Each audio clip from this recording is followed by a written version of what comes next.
यह कविता यथार्थ पर आधारित है, जो हमारे समाज की एक कड़वी सच्चाई को बताती है। हमारे जिस भारतीय समाज में माता पिता को देव तुल्य समझा जाता है, वह उनकी सेवा करना सभी संतानों का परम कर्तव्य होता है। ऐसे समाज में भी कई माता पिता अपने सक्षम संतानों के रहते हुए भी वृद्ध आश्रम में रहने को विवश हैं। वह कई बेघर होकर, भीख भी मांगकर या बूढ़ी अवस्था में किसी प्रकार मजदूरी कर अपना जीवन यापन करने को विवश हैं। ऐसे ही एक बूढ़े व्यक्ति को मैंने कूड़ा ले जाते हुए देखा तो मेरे सामने इस विकासशील देश व समाज का एक काला सच चलते हुए दिखाई पड़ा। मैंने सोचा उनके दर्द को आपसे भी साझा करूं, और यदि कोई व्यक्ति अपने माता पिता को उनके वृद्धावस्था में ऐसा घृणित कार्य करने के लिए विवश करता हो तो शायद उसका हृदय इस व्यक्ति की दशा को देखकर पिघल जाए। तो चलिए चलते हैं कविता की ओर। निकला था मैं बाजार के पथ, तब ठिठक गए कहीं मेरे पद।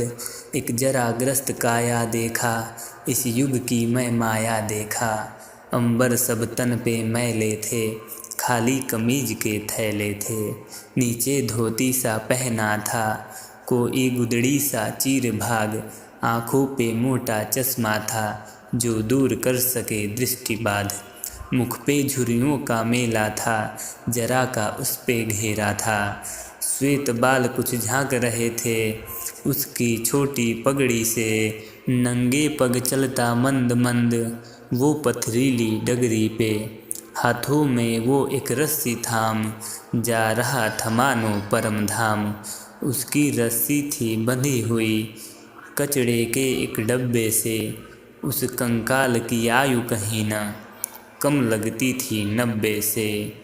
बूढ़े पद चलते चलते कभी शिथिल पड़ जाते थे।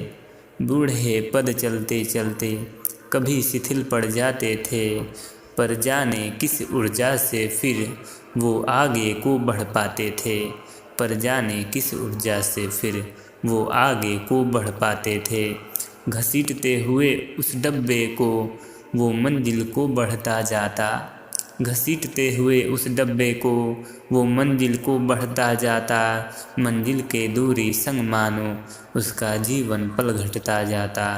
मंजिल के दूरी संग मानो उसका जीवन पल घटता जाता। वीडियो देखने के लिए धन्यवाद। यदि यह कविता आपके हृदय तक पहुंची हो तो आप अपने भावों को अभिव्यक्त करने के लिए लाइक बटन का प्रयोग कर सकते हैं तथा अपने विचार हमें कमेंट बॉक्स के माध्यम से भेज सकते हैं। और यदि आपको लगता हो कि यह कविता किसी और को भी भेजनी चाहिए तो आप उन्हें भी भेज सकते हैं। चूँकि हमारे इस चैनल पर वाल्मीकि रामायण की काव्य श्रृंखला निरंतर जारी है, तो आपसे पुनः मुलाकात होगी वाल्मीकि रामायण के अगले भाग में। तब तक के लिए नमस्कार।